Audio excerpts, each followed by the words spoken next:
আচ্ছা, অ্যাটেনশন, মনোযোগ দিবেন। আমরা এখানে কতগুলি লোক আছি? ধরেন সব মিলে 1000 ধরে। এখন আমরা চিন্তা করলাম এখানে ফাতিহা হলো, আমরা এখন দোয়া করব। তা আমি আপনাদেরকে বললাম বাবাজিরা সবাই 3 বার সূরা ইখলাস তেলাওয়াত করেন। কয়বার? 3 বার। আল্লাহর নবী বলেন আমার উম্মত আল ইখলাসু সুলুসুল কুরআন, সূরা ইখলাস হলো কোরআনের 3 ভাগ, অর্থাৎ আল ইখলাসু সুলুসুল কুরআন, সূরা ইখলাস হলো 3 ভাগের 1 ভাগ, অর্থাৎ 30 পারা কোরআনের 10 পারা। সূরা ইখলাস যদি একবার কেউ তেলাওয়াত করে আল্লাহ তার আমলনামায় 10 পারা কোরআনের নেকি লিখে দেয়। সূরার নাম কি? ইখলাস। কুল হুয়াল্লাহু আহাদ আল্লাহুস সামাদ লাম ইয়ালিদ ওয়া লাম ইউলাদ ওয়া লাম ইয়াকুল লাহু কুফুয়ান আহাদ। এই পুরা সূরাটা আল্লাহর তাওহীদের সাক্ষী। কুল হুয়াল্লাহু আহাদ, হুজুর আপনি বলে দেন আমি আল্লাহ এক। আল্লাহুস সামাদ, আমি আল্লাহ কারো মুখাপেক্ষী না। লাম ইয়ালিদ ওয়া লাম ইউলাদ, আমি জন্ম নেই না জন্ম দেই না। ওয়া লাম ইয়াকুল লাহু কুফুয়ান আহাদ, আপনি বলে দেন আমি আল্লাহ এক, আমি আল্লাহর কোনো শরীক নাই। একবার জোরে বলবেন কি মারহাবা। আমাদের দেশের সনাতন ধর্মে যারা আছে হিন্দু সম্প্রদায়, তাদের বিশ্বাস হলো বিদ্যার দেবতা আছে, সেই জন্য তারা সরস্বতীর পূজা করে। তারা চিন্তা করে লক্ষ্মীর দেবতা আছে, এই জন্য তারা লক্ষ্মী পূজা করে। তারা চিন্তা করে ওই যে আপনার কি বলে আপনার দুর্গার পূজা করে। তারপরে তারা কালীর পূজা করে, এরপরে গণেশের পূজা করে, এরপরে আপনার ওই লিঙ্গ পূজা করে, শিবের পূজা করে, তারপরে আপনার আরো কত কিছু আছে আমি জানি না। এই অনেক কিছুর পূজা তারা করে। তারা চিন্তা করে এটা আমার ভগবান, এটা আমার ভগবান, এটা আমার দেবতা, এটা আমার দেবতা। তাদের মধ্যে বৃষ্টির দেবতা আছে, পানির দেবতা আছে, আকাশের দেবতা আছে, সূর্যের দেবতা আছে, অন্ধকারের দেবতা আছে, মাছের দেবতা আছে, গাছের দেবতা আছে, ফলের দেবতা আছে, রিজিকের দেবতা আছে, পয়সা কড়ির দেবতা আছে। এইভাবে গুনতে গুনতে 33 কোটি। কত কোটি? তাদের বিশ্বাসে কত কোটি হয়েছে? 33 কোটি। সারা পৃথিবীতে হিন্দু আছে কত কোটি? 120 কোটি। তাহলে এক একজন দেবতা কতজন করে ভাগে পাইল? 3 জন। মাথা পিছু 3 জন, এটা তাদের বিশ্বাস। আল্লাহ কোরআনে এই আয়াতে বলে দিলেন কুল, হুজুর আপনি বলেন হুয়াল্লাহু আহাদ, আমি একাই সব। একসাথে বলবেন আল্লাহু আকবার। আমাদের বৃষ্টি দেয় কে? পানি দেয় কে? শীত দিল কে? গ্রীষ্ম দেবে কে? ফল দেয় কে? খাবার দেয় কে? বিদ্যা দেয় কে? টাকা পয়সা দেয় কে? অসুখ দেয় কে? সুস্থ বানায় কে? সব সব আরো জোরে বলে, আরো জোরে। কখনো তোমাকে যদি ভুলি, হেদায়েতের আলো জেলে নিও কাছে তুলি, ঠাই দিও প্রিয়তম, ঠাই দিও প্রিয়তম অগমহিয়ান, তুমি রহমান, তুমি মেহেরবান। অন্ধ গাহে না শুধু তোমারি গুণগান, অন্ধ গাহে না শুধু তোমারি গুণগান, বুঝেও বুঝে না তবু শান, তুমি রহমান, তুমি মেহেরবান। এ মুসলমান খুব মনোযোগ দিবেন। বেলাবুবাসী আল্লাহ সূরা ইখলাসের মধ্যে জানাই দিলেন হাবিব উম্মতকে জানান আমি আল্লাহ এক, আল্লাহুস সামাদ, আমি কারো মুখাপেক্ষী না, সব আমি আল্লাহর মুখাপেক্ষী। একসাথে বলবেন আল্লাহু আকবার। পৃথিবীতে একটা ধর্ম আছে মাজুসি, নাম কি?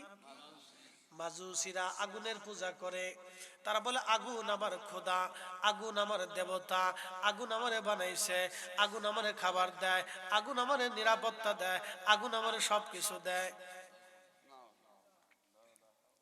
আচ্ছা, আপনাদেরকে প্রশ্ন করি, জবাব দিলেন।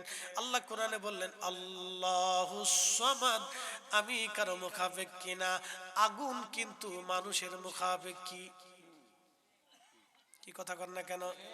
আগুন জ্বালাইলে, জোরে বলেন, জ্বালাইলে জ্বালানি ছাড়া জ্বলে থাকতে পারে।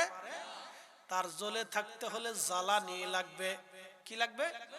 জ্বালানি লাগবে। আগুন একা একা জ্বলে না, জ্বালানি ছাড়া জ্বলতে পারেও না। তার মানে আগুন পর মুখাপেক্ষী। কি কথা কর না কেন? আগুন কি মুখাপেক্ষী? পর মুখাপেক্ষী। যে পর মুখাপেক্ষী হয় সে কখনো স্রষ্টা হতে পারে না। অতএব মাজুসি ধর্মে যারা অনুসারী, তারা সারা জীবন আগুনের পূজা করলো, সারা জিন্দেগি বরবাদ হয়ে গেল, কোনো কাজেই লাগলো না। কথা কোন ঠিক কিনা? বাইজিদ বুস্তামি রহমাতুল্লাহ, অ্যাটেনশন, মনোযোগ দিবেন। বাইজিদ বুস্তামি রহমাতুল্লাহ আলাইহি, তিনার বাড়ির পাশে এক মাজুসি ছিল, তার নাম ছিল শামাউন। বর্তমান যে ইরান, এই ইরানের আদিবাসীরা আগুনের পূজারী ছিল। তো বোস্তাম নগরে ওনার প্রতিবেশী ছিল এই মাজুসি, আগুনের পূজারী। তো আগুন পূজারীদের ধর্ম যাজক ছিল, আগুন পূজারীদের হুজুর ছিল। তো সারা জীবন সে আগুন পূজা করছে। তার আগুনের যে মন্দির ছিল, একটা দিনের জন্য কখনো নিভাইতো না, ওটা জ্বলতে থাকতো, আগুন জ্বালাই রাখতো। মৃত্যুর পূর্ব সময়ে বাইজিদ বুস্তামি আগুনের পূজারীর কাছে যে বলতেছে, শামাউন, 40 বছর ধরে তুমি আগুনটাকে সেজদা দিলা, খোদা মনে করলা, প্রভু মনে করলা। শামন, তুমি মৃত্যু সজ্জায়। শামন, আমি বাইজিদ তোমার প্রতিবেশী, তোমাকে তো দাওয়াত দিতেই হয়। আমি তোমাকে শেষ মুহূর্তে কালেমার দাওয়াত দিলাম, তুমি লা ইলাহা ইল্লাল্লাহ, আল্লাহর একত্ববাদে এবং আমার রাসূল আখিরি নবীতে তুমি মেনে নাও। শামন ডাক দেখে, বাইজিদ, তোমার ইসলাম ধর্ম সত্য কি করে বুঝবো? তোমার ধর্ম সত্য কি করে বুঝবো আল্লাহ আছে? বলো কি করে বুঝবো আল্লাহ আছে? বাইজিদ বুস্তামি বললেন, শামন, তুমি কি প্রমাণ চাও? বলে, হ্যাঁ, অবশ্যই প্রমাণ চাই, আল্লাহ আছে, প্রমাণ কি? বাইজিদ বুস্তামি বললেন, শামন, তাহলে তুমি আগুনের মধ্যে হাত দাও, আমি আগুনের মধ্যে হাত দিব। তুমি যেই মন্দির বানাইয়া আগুন পূজা করতেছো বাইজিদ, তুমি শামন, তুমি আগুনের যে পূজা করতেছো শামন, আমি বাইজিদ আগুনের মধ্যে হাত দিব, তুমি আগুনের মধ্যে হাত দিবা। যার হাত আগুনে পোড়াবে আমি বুঝবো তার ধর্ম মিথ্যা। একসাথে বলবেন কি আল্লাহু আকবার? ওলিদের পাওয়ার আসেনি? বুঝে যান তারা কিভাবে ইসলাম এদেশে আনছে। ইরানিরা এমনি কালেমা পড়ে নাই, ভারতীয়রা এমনি কালেমা পড়ে নাই। ইরানের ছিল আগুনের পূজারী, আর ভারতীয় হিন্দের অঞ্চলের মানুষ ছিল পাথর পূজারী, মূর্তি পূজারী, বিভিন্ন দেব দেবীতে বিশ্বাসী। এদেশে কালেমার দাওয়াত এত সহজ ছিল না। খাজা বাবা আজমিরি সেই দিন যদি আনাসাগরের পানি একটা লুটার ভিতরে আনতে না পারতেন, তাহলে আজকে আপনি এই কালেমার স্বাদ নিতে পারতেন না। কিন্তু আমার দেশের কিছু সলিমুদ্দির ভাই কলিমুদ্দি লাফাই লাফাই উঠে, লাফাই লাফাই উঠে, লাফাই লাফাই উঠে। এত লাফান কে? বেশি লাফাইয়া যদি আল্লাহ পাওয়া যাইতো, আগে পাইতো বের।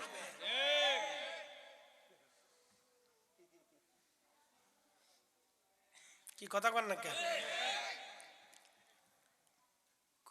যেটা গান বানাইছে এটা ভালোই লাগছে। তোরা লাফাস কেন দেয়, এত লাফাস কেন? লাফাই যদি খুদা পাওয়া যাইতো, আগে পাইতো ব্যান। তোরা এত লাফাস কেন? কি কথা কন না কেন? সেই দিন যদি খাজা বাবা আজমির থেকে ধুলি নিক্ষেপ করে যদি পানিপথের প্রান্তরে না মারতেন, তাহলে কালেমার স্বাদ পেতেন না। সেদিন যদি যদি শাহজালাল ইয়ামানি জায়নামাজ বেশি সুরমা নদী পার না হতে পারতেন তাহলে কালেমার স্বাদ আজকে পেতেন না। চিনি খাইছি মাগার মোল্লা চিনি নাই, খালি লাফায় আর খালি লাফায়, আল্লাহ এত লাফায়, বেশি লাফাইয়া কেউ আল্লাহরে পাইছে না। আল্লাহ পাইতে হলে চোখের পানি লাগে, আনুগত্য লাগে, নবীর গোলামি লাগে। রাসূলের গোলামি ছাড়া কেউ আল্লাহ পাই নাই। আহলে সুন্নাত ওয়াল জামাত ছাড়া কোনো মা ওলির জন্ম দিতে পারে নাই। কথা ক্লিয়ার না ভেজাল আছে? পরিষ্কার। আপনি সারা দুনিয়া তন্ন তন্ন করে তালাশ করেন, আহলে সুন্নাত ওয়াল জামাত ছাড়া কোনো মা ওলির জন্ম দিতে পারে নাই।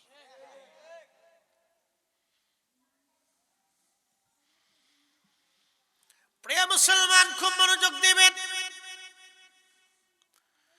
হাজিরিন, হযরত বাইজিদ বুস্তামি রাহমাতুল্লাহ আলাইহি উনি শামউনকে ডাক দিয়ে বলেন, শামউন রে, আগুনের মধ্যে হাত দিয়ে দাও। শামউন চিন্তা করে, আমি যদি আগুনে হাত দেই তাহলে আগুন তো আমার আর খাতির করবে না। কথা তো সত্য, ভেতরে তো আগুন খাতির। শামউন চিন্তা করে, আমি আগে হাত দেব না, বাইজিদ আগে দিক। বাইজিদ আগে দিলে তো বাইজিদের হাত অবশ্যই পুড়ে যাবে, আর আমি তখনই বলবো, বাইজিদ তোমার ধর্ম মিথ্যা। বাইজিদ তুমি আগে হাত দাও, প্রমাণ হয়ে যাক তোমার ধর্ম সত্য না আমারটা ধর্ম সত্য। তুমি আগে হাত দাও, যেহেতু তুমি চ্যালেঞ্জ করছো। আল্লাহর ওলি বাইজিদ বুস্তামি হাত আগুনের মধ্যে বিসমিল্লাহ বলে ঢুকাই দিলেন। আগুন জ্বলে কিন্তু বাইজিদ জ্বলে না। জোরে জোরে জোরে জোরে জোরে জোরে।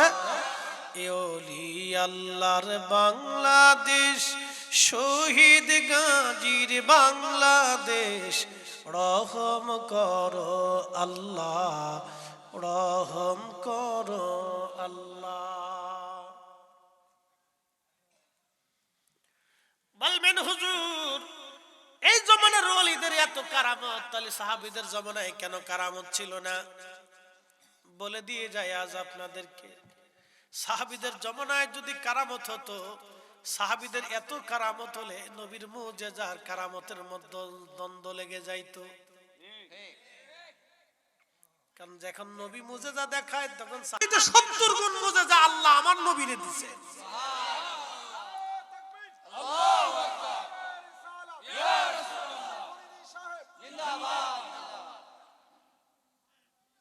সাহাবীদের আর কারামতের দরকার আছে নাই। কিন্তু হ্যাঁ, কারামত শুরু হয়েছে নবীজির ইন্তেকালের পর থেকে। কারণ এই কারামত রাসূল করিমের মুজিজার অংশ। কিয়ামত পর্যন্ত এই উম্মতের কারামত থাকবে, তার অর্থ হলো নবীর মুজিজা কিয়ামত পর্যন্ত চলমান থাকবে। বলতেছি,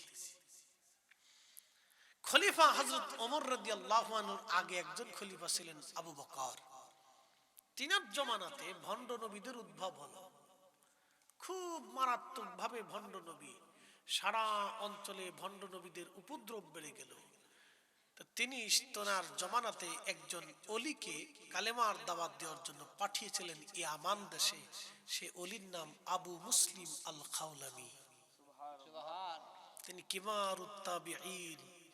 তিনি মিশর থেকে রাসূলের দরবারে আসছিলেন কালেমা পড়ার জন্য, কিন্তু এসে দেখেন নবী ইন্তেকাল করেছেন। তো সাহাবী হওয়ার সুযোগ হলো না, তিনি আবু বকরের হাতে কালেমা পড়লেন। কথা মেনে নাও।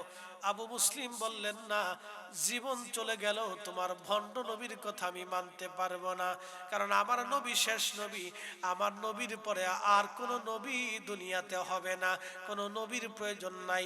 লা নাবিয়া বাদি, নবীর পরে কোন নবী নাই। ওমান দা আন-নবুওয়া ফাহুয়া কাফির, এবং যে নবুয়ত দাবি করবে বিনা সন্দেহে নিঃসন্দেহে সে কাফের, সে বেঈমান। কথা বলেন ঠিক কিনা?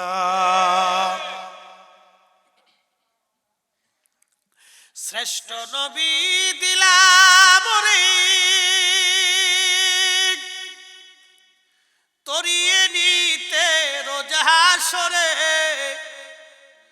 পথ না ভুলি, তাই তো দিলে পাক কুরআনের বাণী। খোদা তোমার মেহেরবানি, সুন্দর ফুল সুন্দর ফল, মিঠা নদীর পানি। খোদা তোমার মেহেরবানি, খোদা তোমার মেহেরবানি।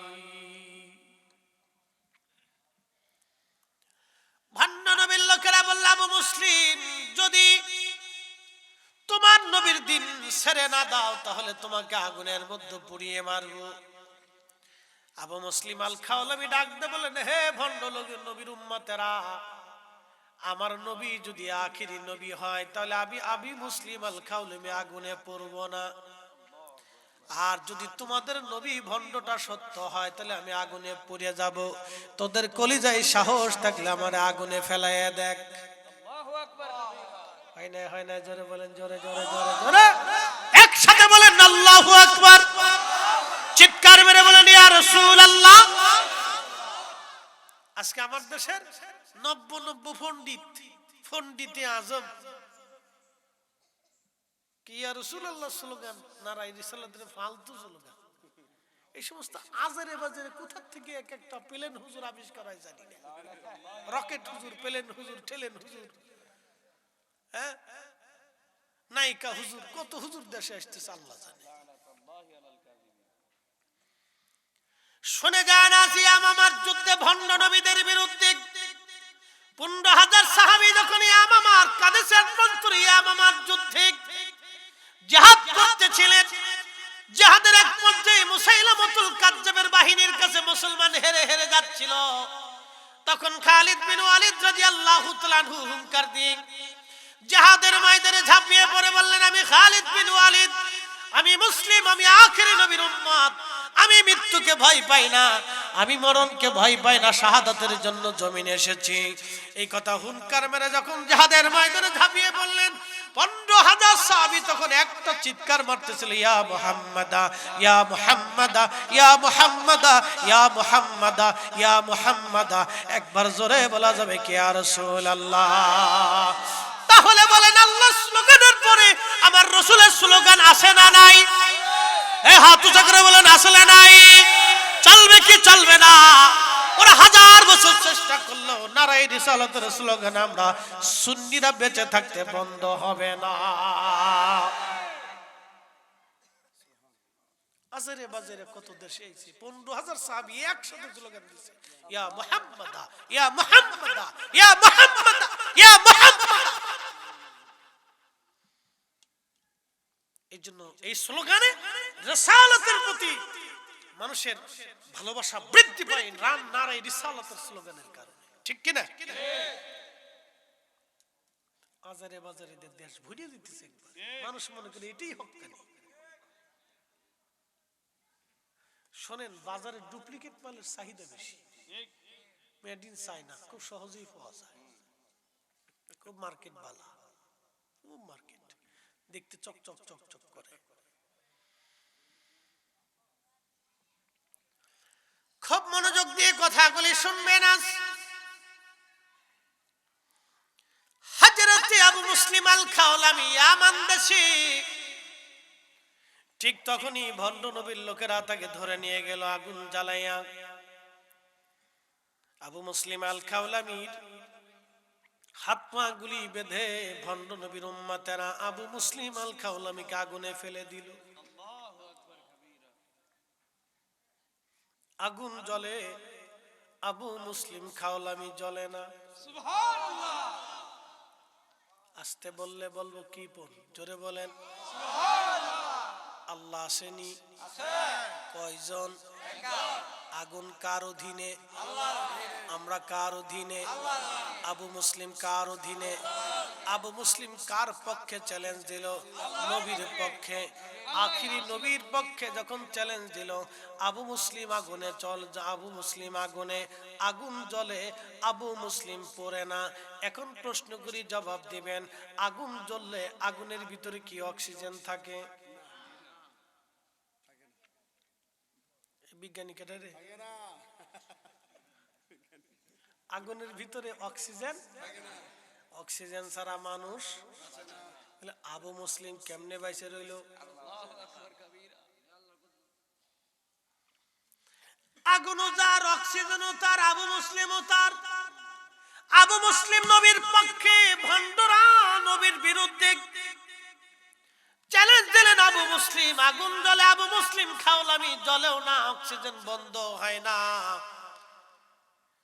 তিনি আমার সেই রব আমার আল্লাহ বলে দিলেন হুজুর উম্মতকে জানায় দেন ইন্নাল্লাযীনা আমানু ওয়া আমিলুস সালিহাতি উলাইকা হুম খায়রুল বারিয়া ইমানে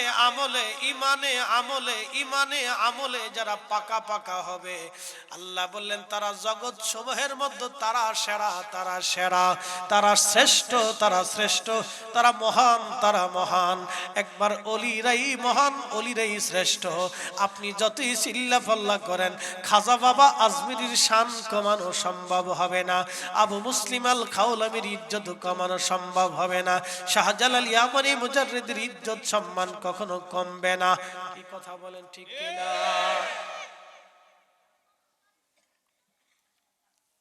ভুলে যাবেন না আবু মুসলিম আল খাওলামি আগুন জ্বলতেছে ভণ্ড নবীর লোকেরা কিছু সময় দাঁড়ায় দেখলেন সর্বনাশ এতে আগুনের ভিতরে বসে রয়েছে দীর্ঘ সময় আগুন জ্বললো আগুন থেকে তিনি বের হয়ে আসলেন ভণ্ড নবী সহ লোকজন পালিয়ে চলে গেল কিছু লোক পালাইলো কিছু লোক বলল না আমরা আর মিথ্যার মধ্যে থাকবো না লা ইলাহা ইল্লাল্লাহ মুহাম্মাদুর রাসূলুল্লাহ সাল্লাল্লাহু আলাইহি ওয়াসাল্লাম একসাথে বলবেন না ইয়া রাসূলুল্লাহ ধুলির ধরা বেহেশত আজ জয় করিল দিল রে লাজ আজকে খুশির ঢল নেমেছে ধূসর সাহারায় রে সাগর আকাশ বাতাস দেখবি যদি আয় রে সাগর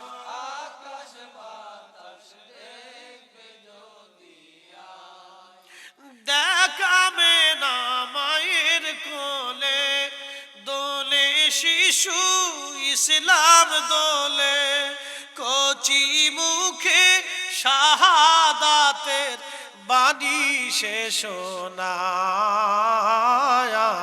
রে সাগর আকাশ বাতাস দেখবি যদি আয় রে সাগর আকাশ বাতাস দেখবি যদি আয় ত্রিভুবনের প্রিয় মুহাম্মদ ত্রিভুবনের প্রিয় মুহাম্মদ এলো রে দুনিয়ায় রে সাগর দেখবি যদি আয় রে সাগর দেখবি যদি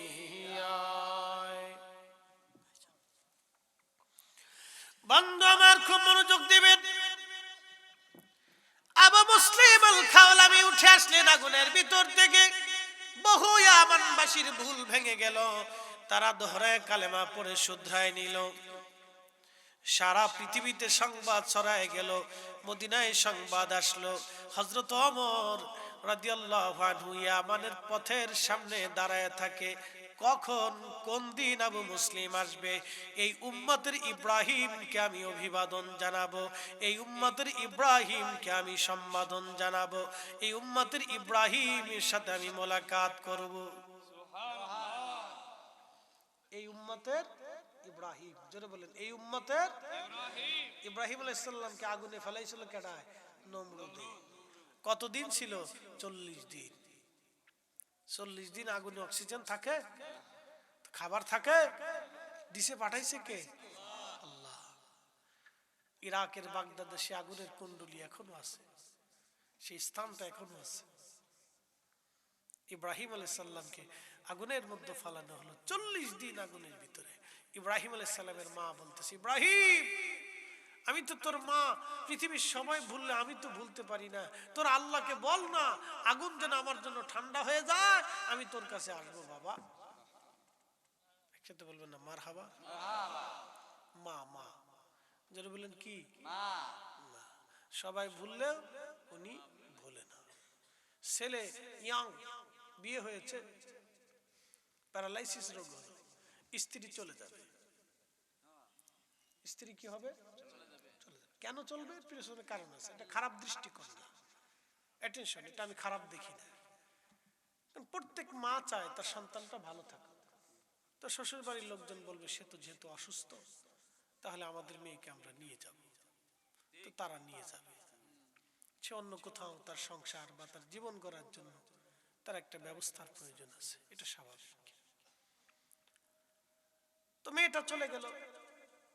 এখন এই ছেলের জন্য আপন কি আছে? ঘরের মধ্যে পেশাব করে, পায়খানা করে, কি যন্ত্রণা। ভাই হয়তো 2-4 দিন, আর ভাইয়ের বউরা তো ওটা কাছেই আসবে না। বন্ধু বান্ধব হয়তো 2-1 দিন আপনাকে দেখতে টেকতে আসবে, খুব অসুস্থ, একটু দেখে আসি, বাস, দেখা শেষ, চলে যাবে। 6 মাস 1 বছর ওইভাবে ভুগতে ভুগতে আপনার পায়খানা পেশাব ওই অবস্থায় যে পরিষ্কার করে সে মা। আপনাদেরকে বলি এগুলো হলো বাস্তবতা। কোনদিন আল্লাহ যদি সিচুয়েশনে কাউকে না ফেলায়, তো যে পড়ছে সে জানে মা কি জিনিস। এই জন্য সাবধান, কখনো আনিশ করিলি ওয়ালি ওয়ালি দায়ী। আল্লাহ কোরআনে বলছেন, বান্দারে তুমি আমার শুকর করো, সাথে সাথে তুমি তোমার পিতামাতার প্রতি কৃতজ্ঞ হও, তাকে সম্মান করো, সর্বোচ্চ সম্মান করো। তুমি তাকে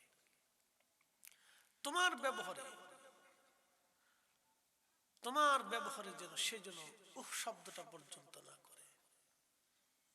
অখফিস লাহুমা দানাহা দুল্লি মিনার রাহমা, তুমি তার সমস্ত দয়াকে তুমি তার জন্য ঢেলে দাও, তোমার ভালোবাসাটাকে তার জন্য পরিপূর্ণ করে দাও। আল্লাহ কোরআনে আমাদেরকে পাঠ পাঠ করে শিক্ষা দিয়েছে। এই জন্য এটা হলো বাস্তবতা। কখনোই ভুলটা যেন কারো জীবনে না আসে। 3টে জিনিস পাবে। মার খেদমত যদি করতে পারেন, 1 নম্বর হায়াত, 2 নম্বর দৌলত, 3 নম্বর ইজ্জত। হায়াত, দৌলত, ইজ্জত।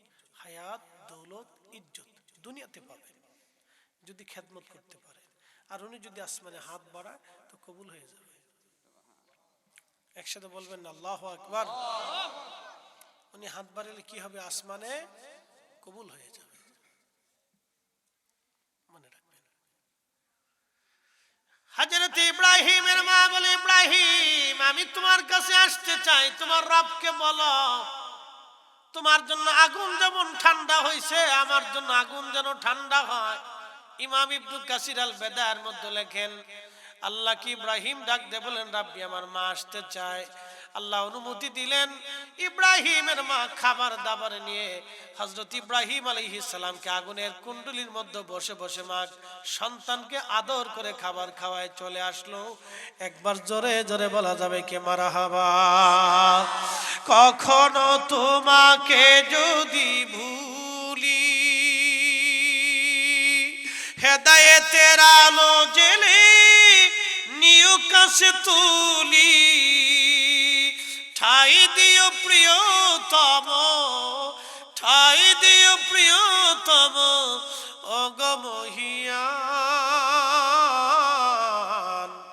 তুমি রহমান, তুমি মেহেরবান।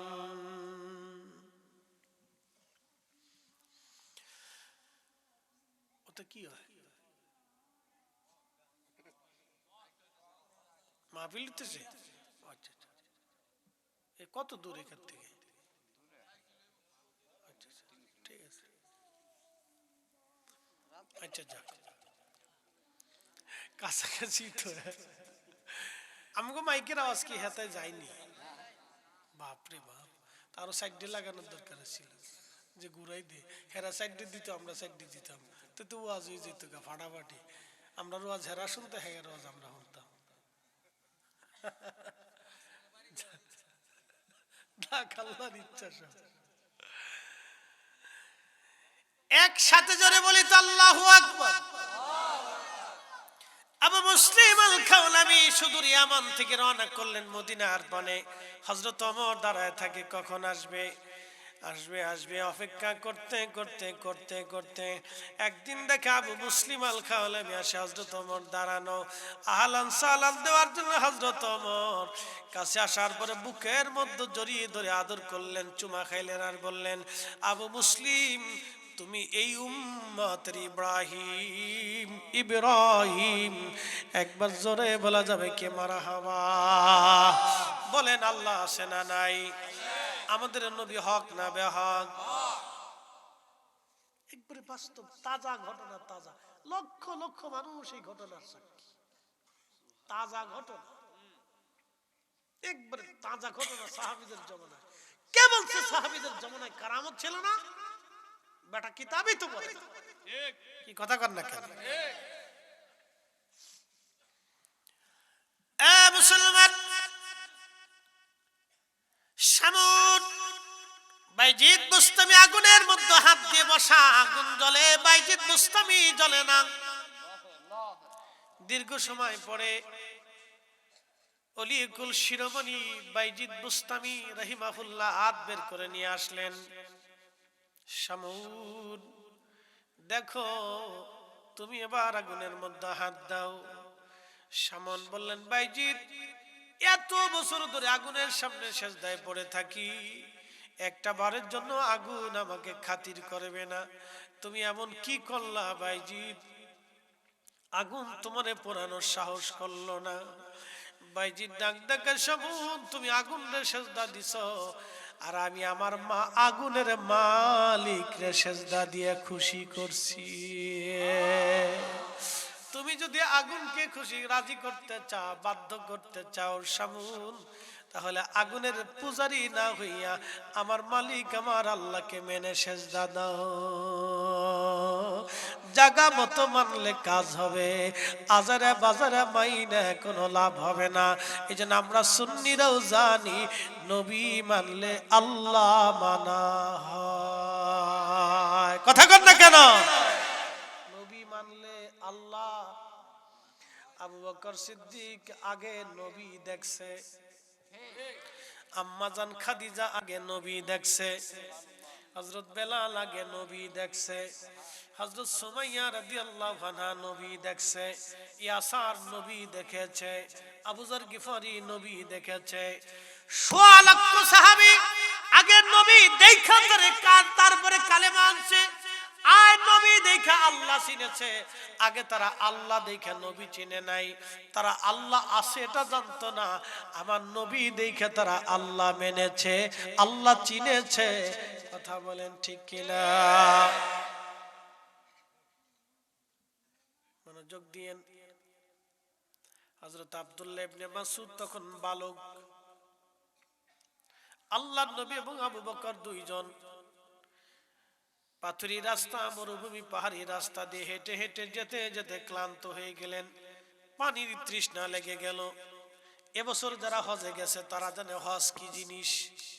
এরকম এক একটা বোতল 10 মিনিট পর পর খাইছি, তারপরেও কলিজায় পানির ঠান্ডা মিটে না। তাই এরকম নর্মাল পানি খাই নাই, বরফ দেওয়া দেওয়া পানি, ফ্রিজিং করা পানি খাইছি, তারপরেও কলিজা ঠান্ডা হয় না। আরাফা থেকে যখন হাঁটা শুরু করবেন, মুজদালিফা হয়ে মিনা হয়ে জামারাত হয়ে হেরেমে আসবেন, সেই দিন বুঝবেন হজ কারে কয়। আমার চোখের সামনে আরাফাতে এক মিশরি হাজি ছটফট করে মারা গেল, প্রচন্ড গরমে হিট স্ট্রোকে। হজ কারে কয় বোঝা যায় গরমে হেঁটে হেঁটে হজ করলে, আর আরামে হজ করলে হজ করা যাবে, কিন্তু হজের গুরুত্ব বুঝবেন না। এই জন্য বুড়া কালে হজের চাইতে জোয়ান কালে হজ করা ভালো। আমাদের দেশের বহু মানুষের হজ ফরজ। ওরে যাচ্ছি কবরে, হাসলে কবরেই তো যাইতে হবে আমাদের, কবর ছাড়া আর কি রাস্তা আছে? কবর ছাড়া রাস্তা নাই, ওখানেই যাওয়া লাগবে। আজ অথবা কাল 1 ঘন্টা পরে হলেও যাইতে হবে। তো লাস্টের দিকেই যাই, জীবনের শেষে যেহেতু কবরে যাইতে হবে, তো শেষের দিকে কবরে চলে যাচ্ছি, চিন্তার কোনো কারণ নেই। আমি কবরে আসতেছি, কবরে ওয়াজ রাইখাইছি। একসাথে বলবেন আল্লাহু আকবার। ইসলাম সত্য, দিন সত্য, ঈমান সত্য, এগুলি বুঝতে হলে আপনাদেরকে প্র্যাকটিক্যাল বুঝাইতে হবে। প্র্যাকটিক্যাল কিছু বাস্তব ঘটনা আপনাদেরকে না বললে একই আসবে না। এই জন্য পৃথিবীতে কারামত আল্লাহ কেন দিলেন, ওলিদের কারামত কেন দিছে? কারামত দিছেন হলো বাস্তব আল্লাহকে বুঝার জন্য। কথা ঠিক কিনা? আল্লাহ যে আছে কি করে বুঝবে? নবী যে তিনি নবী, তাহলে সাহাবে کرام কি করে বুঝতেন? এই জন্য আল্লাহ মুজিজা দিছেন। কথা ঠিক কিনা? তো নবীজি যাচ্ছে, তো পানির তৃষ্ণা। এমন সময় আবু বকরকে বলেন, আবু বকর রে, পানি কোথাও পাওয়া যাবে? বলে হুজুর এই মরুভূমিতে পাহাড়ি পাথর পাহাড়ের অঞ্চলে কোথায় পাবো? বলে দেখো কোনো রাখাল আছে কিনা, যদি ছাগলের পাল নিয়ে আসে তাহলে তার কাছ থেকে একটু পানি পেলেও পাওয়া যেতে পারে। তো দেখতেছে একটা বালক অনেকগুলি ছাগল নিয়ে পাহাড়ি চর দিয়ে চড়ে বেড়াচ্ছে। তো পাহাড়ের কোনায় কোনায় কোনায় কোনায় আরবে দেখছেন ঘাস হয়, দেখতে মনে হয় যে মরা মরা ঘাস, কিন্তু ওটাই খায় ছাগলে, উটে ছাগলে, ওগুলি খেয়ে খেয়ে বেঁচে থাকে। তো আল্লাহর নবী এবং আবু বকর দুইজন কাছে কাছে গেলেন, বালককে ডাক দিয়ে বলেন, বালক তোমার নাম কি? বলে আমার নাম আব্দুল্লাহ। নামটা শুনে নবী খুশি হয়ে গেলেন। আব্দুল্লাহ, তোমার কাছে কি কোনো পানি আসেনি? আব্দুল্লাহ বলেন, না আমার কাছে কোনো পানি নাই। আব্দুল্লাহ, যদি পানি না থাকে একটা কাজ করো, তোমার একটা ছাগল দহন করে আমাকে কিছু দুধ পান করাও, আমার অনেক বড় তৃষ্ণা লেগেছে, কলিজা শুকায় গেছে আমার। আব্দুল্লাহ, আব্দুল্লাহ ইবনে মাসউদ এই উম্মতের সবচেয়ে বড় মুফতি সাহাবী ছিলেন তিনি। তিনার বালককালের ঘটনা।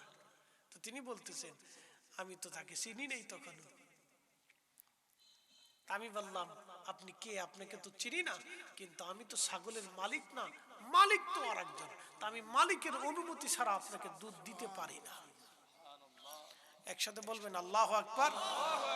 আমাদের বেটিরা স্বামীর অনুমতি ছাড়া ফুসকা খেয়ে বেড়ায়, শটপটি খেয়ে বেড়ায়।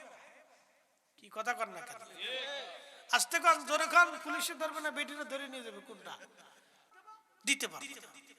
আল্লাহর নবীর চেহারা চকচক করতেছে, বড় আমানতদার ছেলে। আমাদের দেশে এরকম আমানতদার কোথায় পাবেন খুঁজে? হ্যাঁ, খুব মুশকিল। টাকা হাওলাত দিয়ে দেখেন, তারপরে বুঝবেন আমানত কারে কয়। আমানত মরে গেছে, আমানত দুনিয়াতে নাই, ওর কবর দিয়ে শেষ করে দিয়েছে, যা চলে যা। খালি টাকা হাওলাত দিয়ে দেখবেন যে আমানত কোথায় আছে। দেখবেন বৈরবের ব্রিজের নিচে পড়ে গেছে আমানত লাই। আর দোকানে বাকি দিয়ে দেখবেন, তাহলে বুঝবেন যে আমানত কারে কয়। খালি বাকি দিবেন, দেখবেন যে আমানত কারে কয়। কত মুসলমান বাকি নিয়ে চলে যাবে আর জীবনে দেখাই করবে না। পরে দেখা করবানি তো কিয়ামতের ময়দানে হালখাতা নিয়ে বসতে হবে, যে যা আছেন দিয়ে যান। কি কথা কন না কেন? যা পাবো আজকে দিয়ে যান। আমানত পড়ে গেছে। নবী বলছেন, উম্মত ওয়াদাউল আমানা, কিয়ামতের একটা আলামত তোমরা শুনে যাও, আমানত নষ্ট হয়ে যাবে, আমানত মরে যাবে, আমানত ধ্বংস হয়ে যাবে। পৃথিবীর কোথাও তুমি আমানত পাবে না। আপনি আজকে তাই দেখেন, মানুষ কেউ কারো কাছে টাকা রাখে না, অবিশ্বাস করে মানুষ ব্যাংকে রাখে। ছেলে বাপ ছেলের পর্যন্ত বিশ্বাস করতে পারতেছে না। কথা কন না কেন? বাবা ছেলেকে পর্যন্ত বিশ্বাস করতে পারতেছে না, নিজের অ্যাকাউন্টে টাকা জমা করে রাখতেছে। কারণ কি? ছেলেকে বিশ্বাস করা যাচ্ছে না। কোন ছেলে নিয়ে কোন মেয়ে নিয়ে লুটুর পুটুর করে পলাই চলে যাবে, খোঁজ খবর নাই, বিশ্বাস করা মুশকিল। জরিনা লে ভেঙে গেছে গা, আমানত বৈরবের ব্রিজের নিচে পড়ে শেষ। কথা ক্লিয়ার, কোনো ভেজাল বুঝেল নাই। জাগ্গে জাগ্গে কথা কইস না। ওর আব্বা যাক, ওর খালু যাক, মামু যাক, সব চলে যাক, তুই থাকলিস না। তুই যাইস না। মুসল্লি খুব করা, আপনাদের এলাকার বড় বড় মুসল্লিরা খুব করা মুসল্লি, বুঝছেন না? ছোট ছোট মুসল্লি সব মাহফিলের ভিতরে চুপচাপ বসে থাকে। একসাথে বলবেন আল্লাহু আকবার। এটা সুলক্ষণ, আগামী দিন আমরা কবরে চলে যাব, ওরাই থাকবে। কথা বলেন ঠিক না বেঠে? প্রিয় বেলাবাসী, মনোযোগ দিয়ে শুনে যাবেন। হাজিরিন, হযরত আব্দুল্লাহ ডাক দিয়ে বলতেছে, কে গো আপনি? দুধ দেওয়া যাবে না, আমি মালিকের অনুমতি ছাড়া দুধ দেব না। নবীজি বলেন, আব্দুল্লাহ রে বেটা, সুন্দর কথা বলেছো তুমি। যদি এই দুধওয়ালা ছাগল থেকে দুধ দহন করে তুমি না দাও, তাহলে যেই ছাগলের দুধ হয় না, যে ছাগলের বাচ্চা হয় নাই, ওই ছাগি আমাকে একটা দাও, আমি তার দুধ দহন করে দোয়াই খাবো। জোরে জোরে জোরে জোরে, তাহলে তোর তোমার আমানত নষ্ট হবে না। যে ছাগলের বাচ্চা হয় নাই, যে ছাগলের দুধ হয় নাই, তুমি ওই ছাগল আমাকে একটা দাও, আমি তার থেকে দুধ দহন করে নিই। তো নিলেই তো আর তোমার আমানতের খেয়ানত হচ্ছে না। তো তুমি আমাকে এরকম একটা ছাগল দাও। না, আব্দুল্লাহ চিন্তা করে, এটা আবার কেমনে সম্ভব? ছাগল এখনো বাচ্চা দিল না, তার দুধ কেমনে হবে? আচ্ছা দিব, তো ছোটটা বাচ্চা দিই, ছোটটা বাচ্চা দিই। তো ছোট একটা লইছি। নবীজি ডাক দিয়ে বললেন, আবু বকর, খোলসালা একটা পাথর নিয়ে আসো। যে পাথরের ভিতরে খোলস আছে, গর্ত করা আছে, এমন একটা পাথর আনো। খুঁজে নিয়ে এসে কাপড় দিয়ে পরিষ্কার করে দেওয়ার পরে নবীজি ছাগল এনে দিলেন আব্দুল্লাহ ইবনে মাসউদ। আল্লাহর নবী তার রহমতের হাত ছাগলের ওলানের নিচে মেরে দিলেন। হাত বুলিয়ে দেওয়ার সঙ্গে সঙ্গে আল্লাহর পক্ষ থেকে ওলান নেমে আসলো। আরো জোরে বলেন, তিনি নবী, কোনো সন্দেহ নাই। তিনি নবী, কোনো সন্দেহ নাই। আল্লাহ নবী বিসমিল্লাহ বলে টান দিলেন, দুধ নেমে এসে পুরা পাথরের খোলসে দুধ ভরে গেল। প্রিয় নবী নিজে পান করলেন। আবু বকরকে বলেন, তুমি পান করো। আবু বকর দুধ পান করলেন। আব্দুল্লাহ ইবনে মাসউদকে দিয়ে বললেন, আব্দুল্লাহ এবার তোমার পালা, তুমি দুধ পান করো। আব্দুল্লাহ বলেন, আবু পেট ভরে দুধ পান করলাম। লক্ষ্য করে দেখি আমার নবীজি আবার ওলানের নিচে হাত মেরে দিলেন। ওলানটা আবার আগের জায়গা মতো একবারে মিশে গেল। এর মনে হচ্ছে কোনো দুধই তার হয় নাই, কখনো তার বাচ্চা হয় নাই, কোনো দুধই তার হয় নাই, কোনো ওলানি তার নাই। তিনি নবী, নবী, নবী। এটা নবীদের মুজিজা। এটা দেখাইয়া বহু মানুষকে তিনি আল্লাহর পথে ডেকেছেন। কথা বলেন ঠিক কিনা? ওয়াদাইয়ান ইলাল্লাহি বিইযনিহি ওয়া সিরাজাম মুনীরা।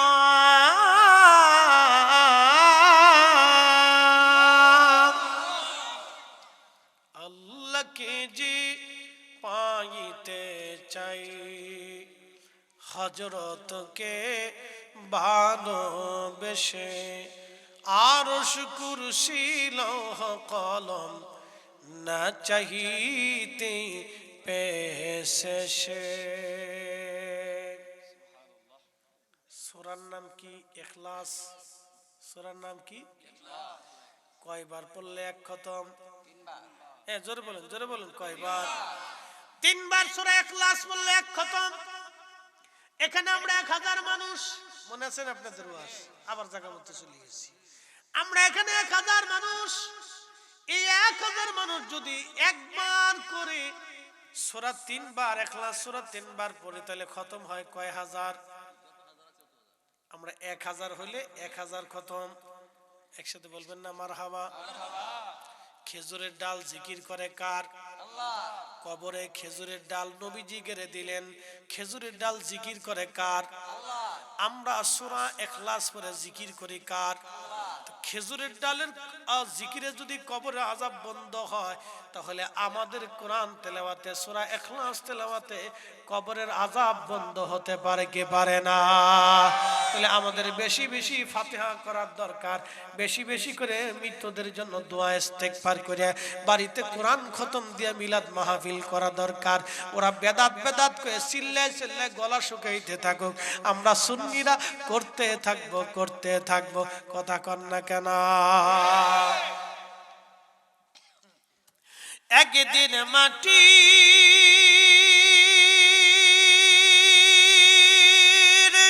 ভিতরে ভিতরে হবে ঘর রে মন আমার কেন বান্ধু দালান ঘর মন আমার কেন বান্ধু দালান ঘর। এ বন্ধু, রাত্র যদি এখন 2টা বাজে, রাত 2টার সময় আপনারা বসে আছেন, জানি একটা প্যাকেটও তাবারক নাই। সবাই খালি সারা বছর বলছে সুন্নিরা তাবারক ছাড়া মাহফিলে থাকে না। আপনি আমার একটু দেখাবেন তো বাংলাদেশের কোন হুজুরের মাহফিলে তাহিরি সাহেব ছাড়া রাত 2টা পর্যন্ত মানুষ বসে থাকে? খুব কম পাওয়া যাবে না? খুব কম পাওয়া যাবে। তার মানে আপনারা সিন্নির লোভে বসে রয়েছেন না, আপনারা আল্লাহকে ভালোবেসে রসুলকে গোলামের জন্য বসে আছেন। কথা বলেন ঠিক না ঠিক? আজকে কোনো সিন্নি টিন্নি নাই। তোর আবার ফলাই যাস না কিন্তু, তোরা আসুস নি বাবা, তোরা আসুস নি মোনাজাত পর্যন্ত আসুস নি, কিন্তু সিন্নি টিন্নি কিন্তু নাই, তাবারক নাই, কিন্তু মন খারাপ করিস না। আসুস নি, ওরা জানি বই রয়েছে, মারহাবা কর না। ওরা জানে যে চারপাশে কোনো তাবারকের ডেকসি বাড়ি বুড়ি দেয় নাই, কোনো শব্দ হয় নাই আজকে, এই জন্য বসে রয়েছে। আজকে হলো পরীক্ষায় আপনারা পাস। আলহামদুলিল্লাহ। কেন পাস? আমি পাস করিনি তো, আল্লাহ নিজে পাস করাইছে। কে পাস করাইছে? আল্লাহ। وَلَنَبْلُوَنَّكُمْ بِشَيْءٍ مِّنَ الْخَوْفِ وَالْجُوعِ وَنَقْصٍ مِّنَ الْأَمْوَالِ وَالْأَنفُسِ وَالثَّمَرَاتِ।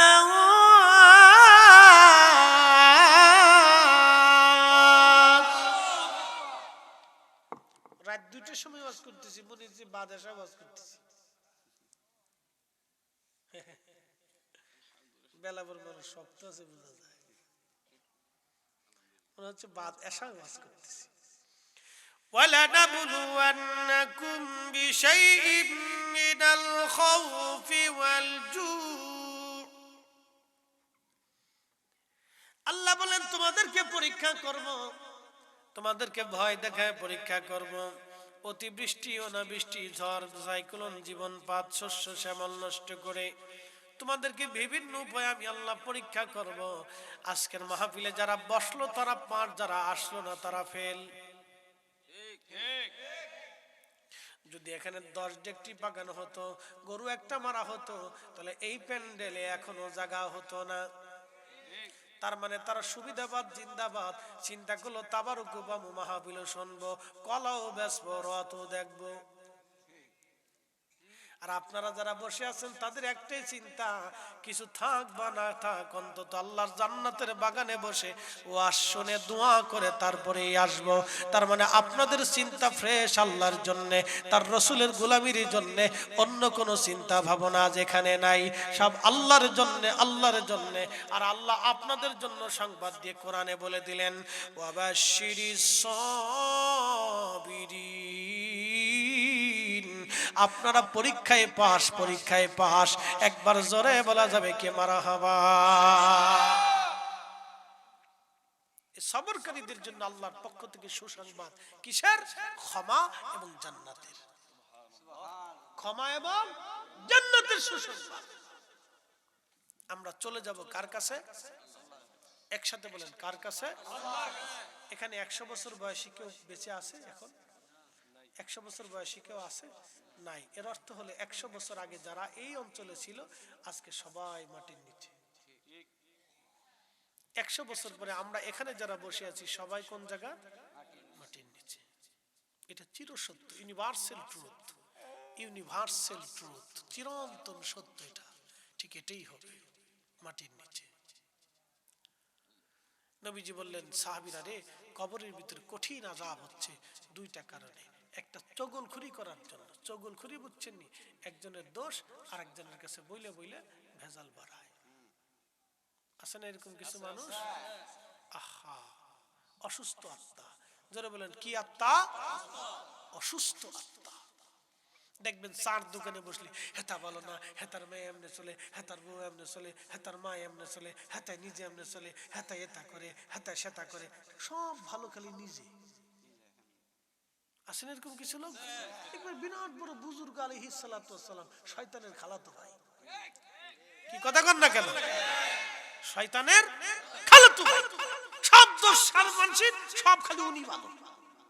বসে বসে সার দোকানে খালি হেতা বলে না, হেতার বউ আপনি যায়। আরে বেটা, অন্য বেটার বউর প্রতি তোমার নজর দেয় কেন? কি কথা কন না কেন?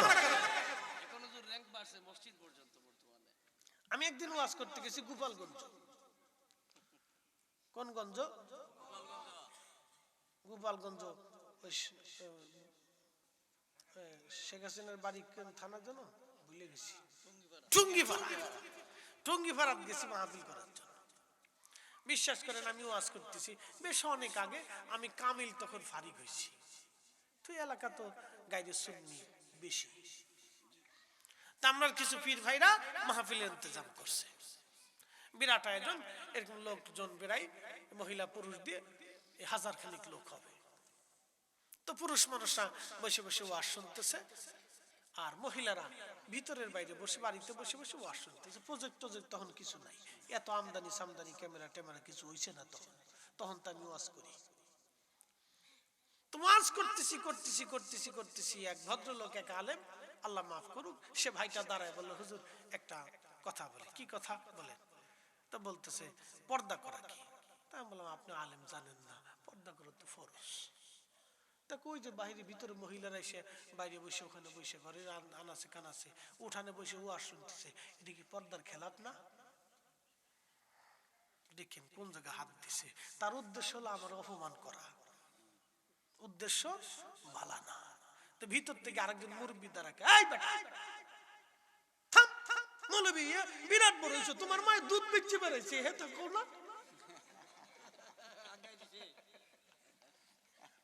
গেছে না ইজ্জত। আরেকজনের দ্বারা, এই বেটা থাম, আমরা এতগুলি পুরুষ এইখানে বসে রয়েছি, আমরা নজর বেডিগার দিকে যাই না, তুমি হুজুর মানুষ এই বেডিগার দিকে নজর গেল কে? কি কথা কন না কে? হইছে না? আর একটু আরো পার্সেন্ট পেয়ে গেছে, আর আমার আর কথা কর দরকার আছে? আমি চুপচাপ বয়ে রয়েছি।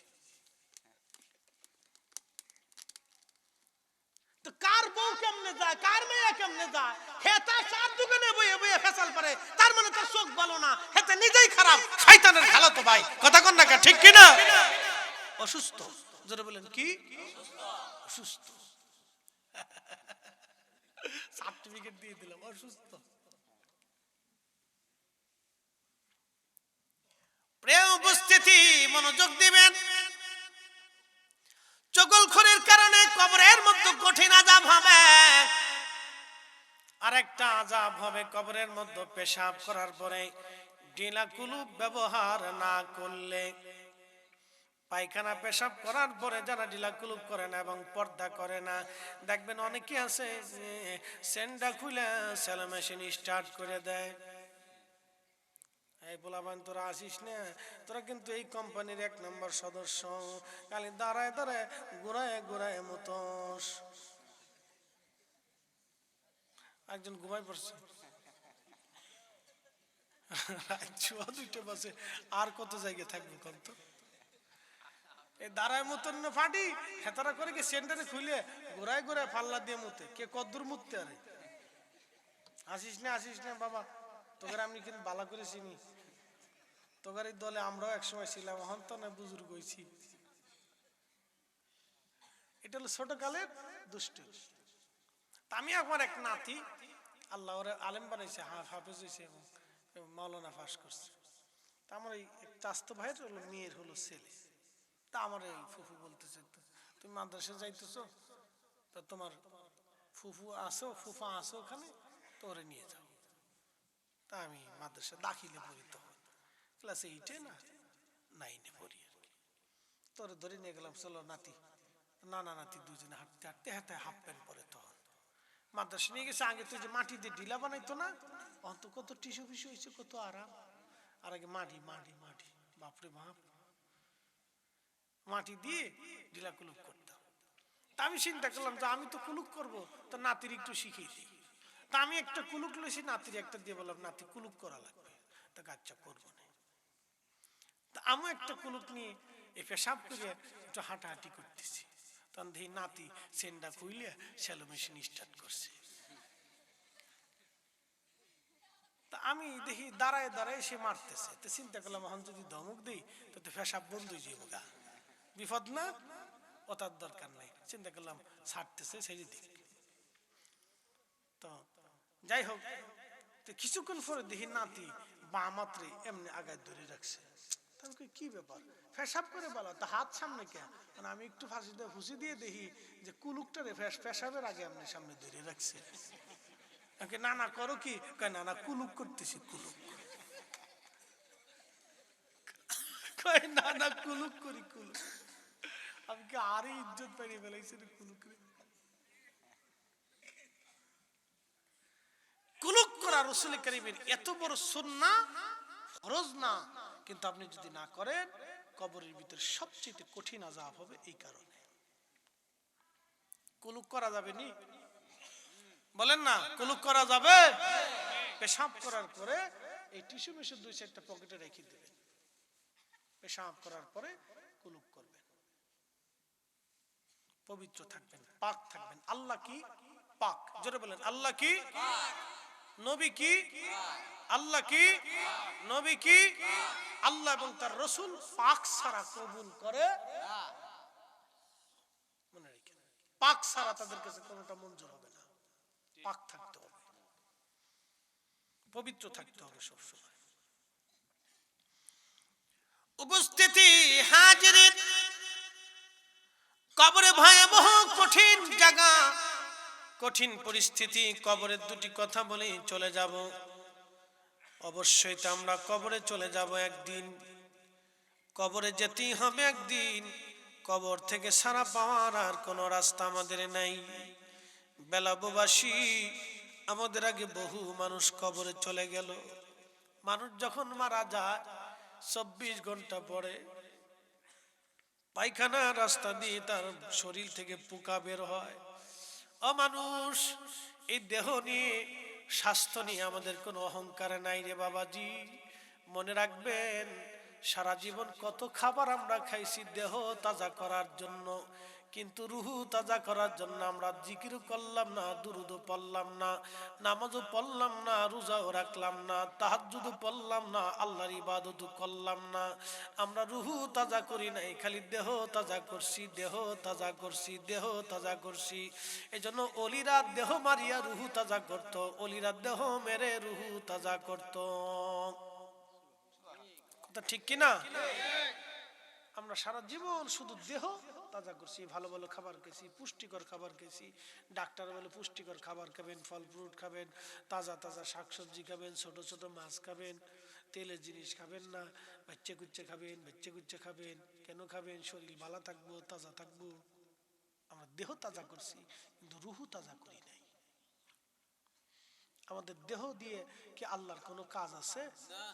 আমাদের রুহের সাথে আল্লাহর কথা। আমাদের কথা হচ্ছে আল্লাহর রুহের সাথে। আপনাদের সামনে কথা বলতেছে রুহ, আমি না, আমার এই বডি না, এই রুহ কথা বলতেছে, ভিতরের জন কথা বলতেছে, উনি বলতেছে।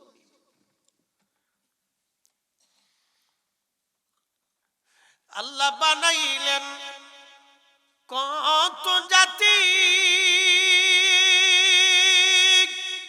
হইল না তার প্রেম প্রীতি, অবশেষে মানুষ বানাই প্রেমের কারণে। প্রেমের ডোরি বান্দরে মদিনার শনে, হাইরে প্রেমের ডোরি বান্ধরে মদিনার শনে।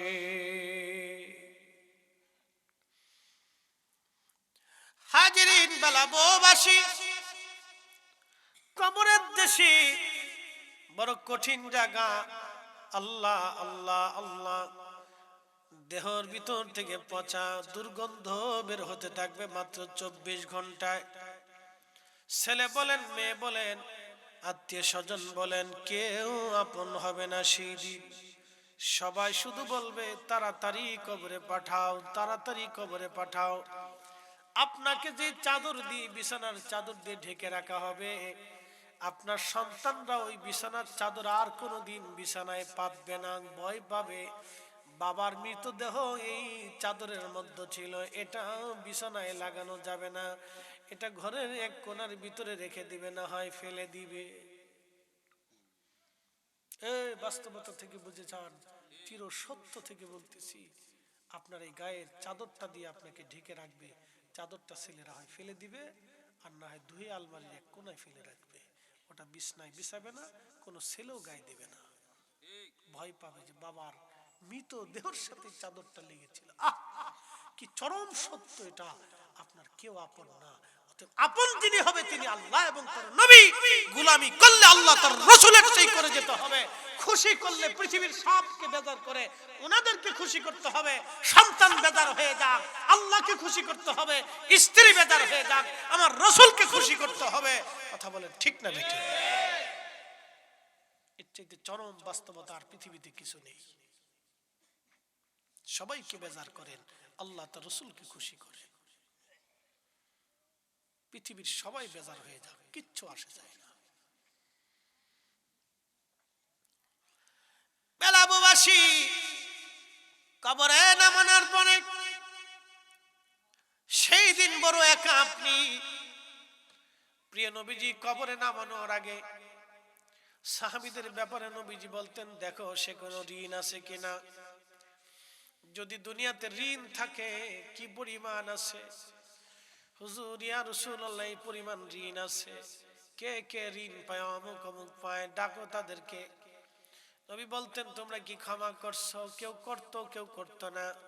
ধনী ধনী সাহাবীদেরকে ডেকে বলতেন, সাহাবীরা তোমরা কিছু কিছু দিয়ে তোমার ভাইয়ের ঋণ পরিশোধ করে তারপরে কবরে পাঠাও।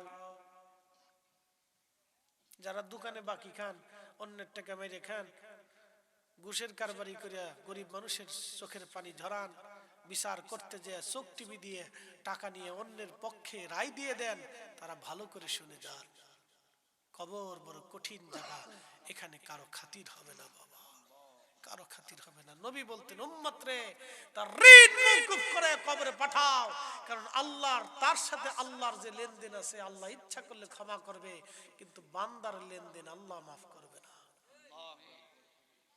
এই জন্য আমাদের দেশে যারা অর্থ চুরি করে, গরিবের হক নষ্ট করে, যারা কোটি কোটি টাকার মালিক হয়ে আজকে ওই বেগম পাড়া, ওই সুইজারল্যান্ডের সুইস ব্যাংকে, বিদেশের বিভিন্ন জায়গায় টাকা পাচার করে দিয়ে ভাবতেছে আমরা বুঝি অনেক বড় সুখে থাকবো, না, কবর আগামী দিন অপেক্ষা করতেছে। বাংলার আদালত থেকে পৃথিবীর অন্য সব আদালত থেকে নিষ্কৃতি পাবেন, কিন্তু কবরের আদালত থেকে নিষ্কৃত পাওয়ার কোনো সুযোগ নাই। কথা বলে ঠিক কিনা? কোনো রাস্তা নেই, কোনো রাস্তা নেই, কোনো রাস্তা নেই, রাস্তা বন্ধ। আল্লাহর নবী বলতেন, সাহাবীরা ঋণ মওকুফ করে কবরে নামাও।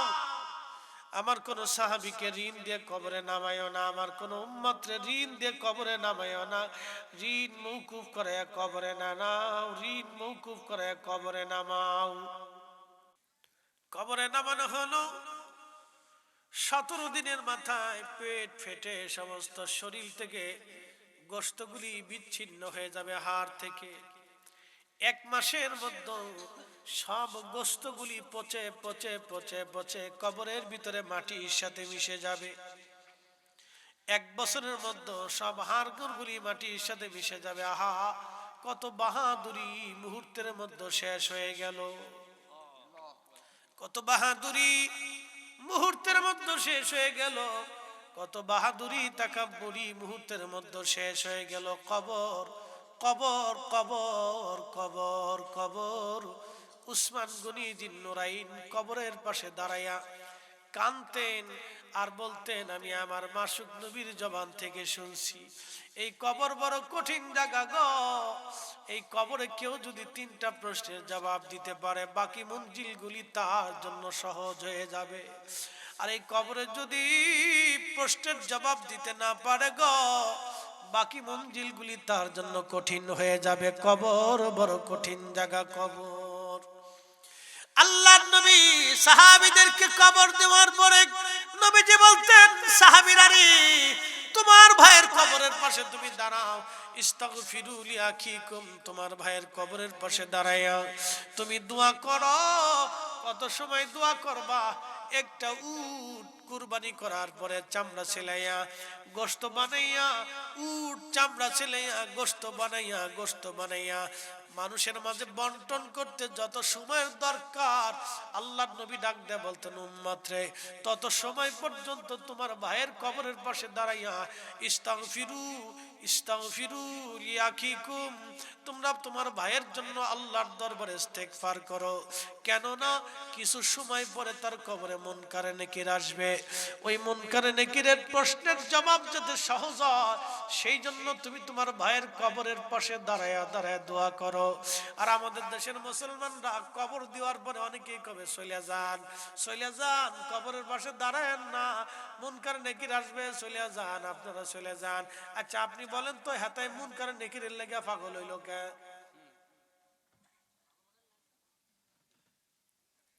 মুনকার নেকিরের লেগে হেতা পাগল হইছে কে? আল্লাহর নবী বলেন, তোমার ভাইয়ের কবরের পাশে দাঁড়াও, মুনকার নেকির আসবে, প্রশ্ন করবে, যাতে সওয়াল জবাব সহজ হয়ে যায়, সেই জন্য দোয়া করো, ইস্তিগফার করতে থাকো। একসাথে বলা যাবে না আল্লাহু আকবার? জিন্দেগি তোর যাইরে ফাঁকি দিয়া রে সোনার আদম, জিন্দেগি তোর যাই ফাঁকি দিয়া। ও আদম রে,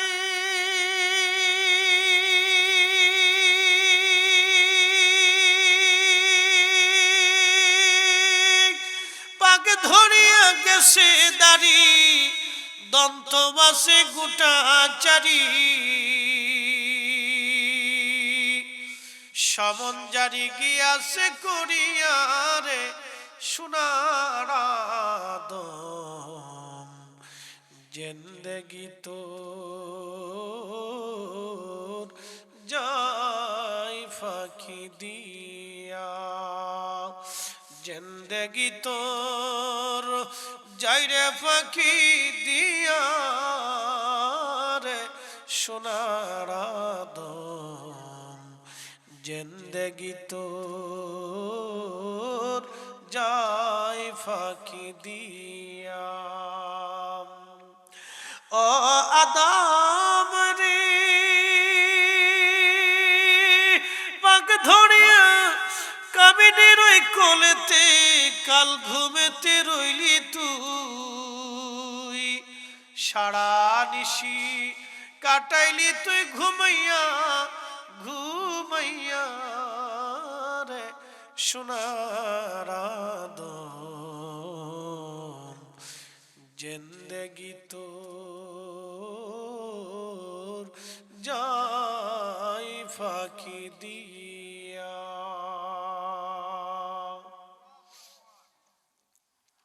সময় একেবারে শেষ, আর লম্বা কথা বাড়াবো না। কবর বড় কঠিন, একদিন কবর থেকে আল্লাহ উঠাবে। ওয়া ইদাল কুবুরু বুসিরাত, কবরগুলি যখন উদ্দোলিত হবে, কবর থেকে মানুষ উঠে হাসরের ময়দানের দিকে ধাবিত হতে থাকবে, দৌড়াইতে থাকবে, হাসরের মাঠের দিকে মানুষ দৌড়াইতে থাকবে। হাসরের মাঠের দিকে মানুষ দৌড়াইতে থাকবে। সেই দিন কত বড় হবে, সূর্যটা মাথা বরাবর আসবে 1.5 থেকে 2 কিলোমিটার মাত্র উপরে। বর্তমান যে সূর্য আপনি আকাশে দেখেন, এই সূর্যের উত্তাপ হলো 200 কোটি ডিগ্রি সেলসিয়াস। 200 কোটি ডিগ্রি সেলসিয়াস, মাত্র 13,000 ডিগ্রি সেলসিয়াস তাপমাত্রা। একটা লোহা গলে পানির মতো নরম হয়, একটা লোহা গলে পানির মতো নরম হয় 12 থেকে 13,000 ডিগ্রি সেলসিয়াস তাপমাত্রায়। সূর্যের উত্তাপ 200 কোটি ডিগ্রি সেলসিয়াস। পৃথিবীর 13 লক্ষ পৃথিবী এক জায়গা করলে যত বড় হবে একটা সূর্য হবে তত বড়। এই সূর্যের ভিতরে প্রত্যেক দিন ঘন্টায় 1,00,000 কিলোমিটার বেগে আগুনের ঝড় হতে থাকে। সূর্যের জ্বালানি আল্লাহর ফেরেশতারা দিতে থাকে, জ্বলতে থাকে। কোটি কোটি বছর ধরে সূর্যটাকে আল্লাহ জ্বালায় রাখলেন পৃথিবীতে আলো দেওয়ার জন্য। যদি একটা 6 মাসের জন্য পৃথিবীতে আলো আল্লাহ বন্ধ করে দেন, পৃথিবীর এমন কোন শক্তি নাই সূর্যটাকে আবার উঠাইয়া দিবে। আমার মালিক আমার রব ওই সূর্যটাকে উঠাইয়া দেন, আবার ডুবাইয়া দেন, আমাদেরকে আলো দেন, আবার অন্ধকার দেন। রাত দিয়ে পৃথিবীটাকে নিরিবিলি বানাইয়া আল্লাহ আপনার একটা ঘুম পাড়ান। এই সারা রাতের ঘুমের মাধ্যমে আপনার ক্লান্তি দূর হয়ে আবার সকালবেলা থেকে কাজের অনুপ্রেরণা আল্লাহ যোগাইয়া দেন। আপনি যদি না ঘুমাইতেন, আল্লাহ আপনার অসুস্থ হয়ে পড়তেন, আপনি ব্রেন অসুস্থ হতো, শরীরের অসুস্থতা বাড়ত, আল্লাহ আপনার ঘুম পাড়াইয়া দেন। ঘুম নামক নিয়ামত আল্লাহ দিয়েছেন। এই সূর্যটাকে ডুবাই দিয়ে আল্লাহ আপনার ঘুমের জগতে নিয়ে গেলেন, আরাম দিয়ে দিলেন। ও বেলাবর মুসলমান, খুব মনোযোগ দিয়ে কথাগুলি শুনবেন। এই সূর্যটা 200 কোটি ডিগ্রি সেলসিয়াস তাপমাত্রা। আর শামসু ওয়াল কমারু বিহুসবান, আল্লাহ বলেন এই সূর্য এবং চাঁদ আমি আল্লাহর নির্দিষ্ট কক্ষপথে চলতে থাকে। চাঁদ সূর্যের কক্ষপথে যায় না, সূর্য চাঁদের কক্ষপথে আসে না। যার যার ঠিকানায়, যার যার পথে নির্দিষ্ট স্থানে সেই সেই চলতে থাকে। আস্তে হয়ে গেল না, জোরে বলবেন। যার যার পথে সেই সেই চলতে থাকে, কেউ কারো পথে যায় না। সূর্য আল্লাহর আইন মেনে চলে। আল্লাহ যতটুকুন আলো দিতে বলে আলো ততটুকুনি হয়। সূর্য যখন বেশি পরিমাণে উত্তপ্ত হয়, আমার আল্লাহ পাকের রহমতের ফেরেশতারা সূর্যের উপরে বরফ নিক্ষেপ করে করে সূর্যটাকে আমার আল্লাহ ঠান্ডা ঠান্ডা বানায় দেয়। একবার জোরে বলা যাবে কি আল্লাহু আকবার। মুসলমান, খুব মনোযোগ দিয়ে কথাগুলি শুনবেন বাবাজি। এই সূর্যটা হাসরের ময়দানে মাথার উপরে থাকবে। মানুষের শরীর পুড়ে যাবে না, ঝলসে যাবে না, ধ্বংস হয়ে যাবে না। আল্লাহ হাসরের ময়দানে মানুষের শরীরের চামড়া ওইভাবেই বানাবে, কিন্তু প্রচন্ড উত্তাপে গরমে ঘাম বেড়ায় বেড়ায় বেড়ায় বেড়ায় একবারে কারো বুক পর্যন্ত, কারো থুতনি পর্যন্ত একবারে ঘামে ডুবে যাবে। এত পরিমাণে উত্তপ্ত গরম, মানুষের তৃষ্ণায় জিহ্বা বের হয়ে কুকুরের জিহ্বার মতো ঝুলতে থাকবে। হাউজে কাউসারের পানি ছাড়া আর কোনো পানি সেই দিন থাকবে না। ইন্না আ'তাইনাকাল কাউসার, নবী গো আমি আল্লাহ আপনাকে হাউজে কাউসারের মালিকানা বানাই দিলাম। উম্মতকে জানায় দেন ফাসাল্লি রাব্বিকা ওয়ানহার। হাউজে কাউসার যদি পাইতে হয় উম্মতকে বলেন নামাজে দাঁড়াইতে হবে, উম্মতকে বলেন রাহিলিল্লাহ আল্লাহর জন্য কুরবানি করতে হবে। একবার জোরে বলা যাবে কি ইয়া রাসূলুল্লাহ। বুঝতে কি অসুবিধা হয়? কি পড়া লাগবে? নামাজ। জোরে বলেন কি পড়া লাগবে? ওই দিন হাউজে কাউসারের পানি পাইতে হলে কি করতে হবে? নামাজে দাঁড়াইতে হবে, নামাজে নামাজে নামাজে দাঁড়াইতে হবে।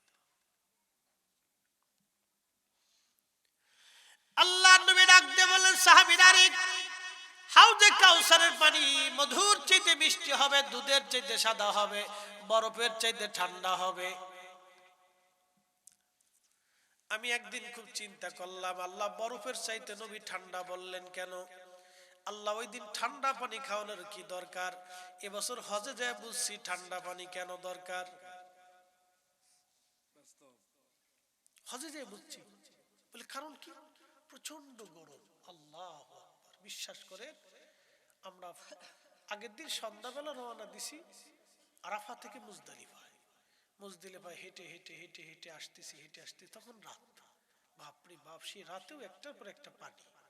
আচ্ছা মুজদালিফায় আসলাম, রাত্রি কিছু সময় যাপন করলাম এখানে, এশা এবং মাগরিব একসাথে আদায় করলাম। মুজদালিফায় ফজরের নামাজ পড়ে আবার রওনা করলাম। হেঁটে হেঁটে হেঁটে হেঁটে হেঁটে হেঁটে হেঁটে হেঁটে মিনার পাশ দিয়ে জমারাতে আসলাম শয়তানরে পাথর মারার লেগে। একসাথে বলবেন আল্লাহু আকবার। কারে পাথর মারবো? শয়তানরে।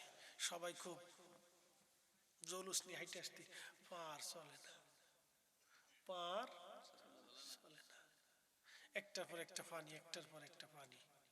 এরপরে সূর্য উঠতে লাগলো। আরবের সূর্য তো বুঝতেই পারতেছে, যত উড়ে তত তাপ, যত উড়ে তত তাপ। শয়তানরে পাথর টাথর মাইরে যখন আসলাম, তখন তার কোনো গাড়ি নেই, হাইটে আসতে হবে হেরেবে। আবার হাঁটা শুরু করলাম, বাপরে বাপ, যত উড়ে তত তাপ, যত উড়ে তত তাপ। হাঁটতে হাঁটতে হাঁটতে হাঁটতে হাঁটতে হাঁটতে হেরেমে আসলাম। একটার পর একটা পানি, একটার পর একটা পানি। তখন বুঝছি যে ঠান্ডা পানি কেন দরকার। আল্লাহ কেন হাউজে কাউসারের পানিটাকে ঠান্ডার কথা বলেন নবীজি, যে বরফের চাইতে বেশি ঠান্ডা হবে সেই পানি। কেন? হাসরের ময়দানে মানুষের কলিজা শুকিয়ে যাবে, তখন এই বরফের মতো ঠান্ডা পানি খাওয়ার সাথে নবী বলেন আমি এক পেয়ালা হাউজে কাউসারের পানি পান করাই দিব, জান্নাতে যাওয়ার আগ পর্যন্ত পানি তৃষ্ণাই আসবে না। সুবহানাল্লাহ।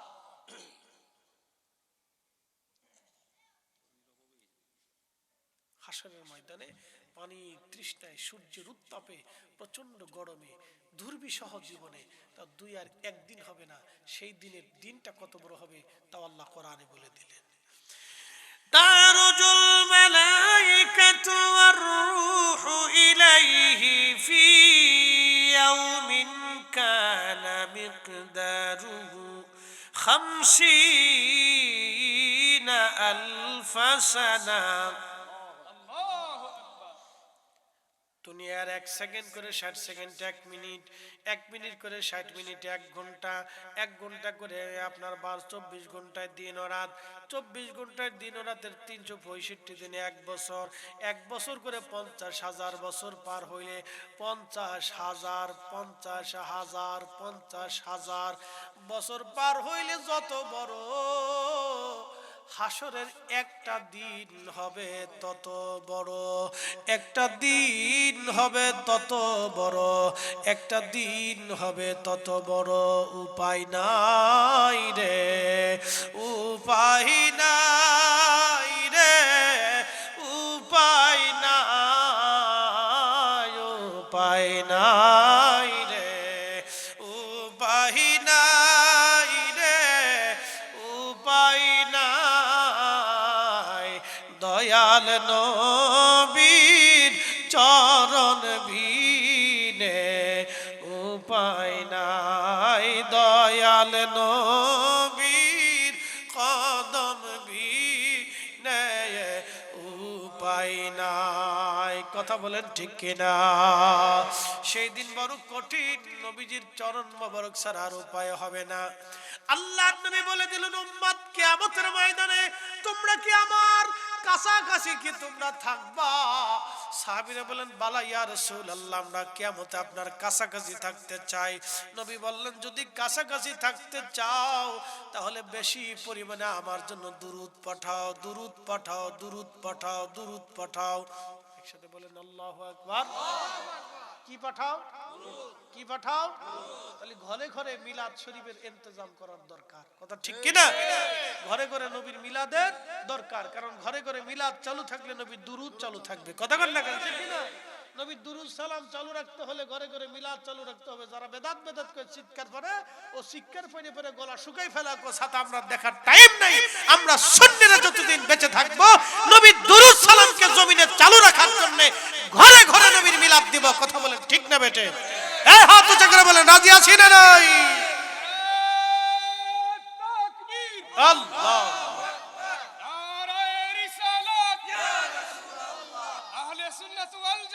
জিন্দাবাদ। এসেছেন যত নবী সকলের ইমাম, সালাম নবী তোমায় হাজারো সালাম ইয়া নবী।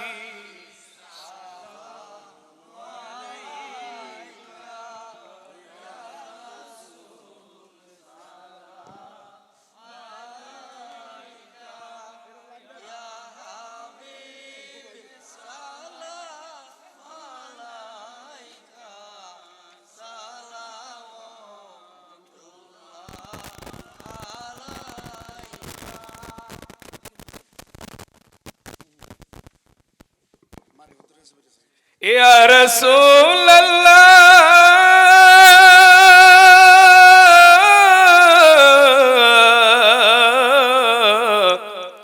व या हबीब अल्लाह ডাকি আপনা কে আমলে কঠিন হাসরে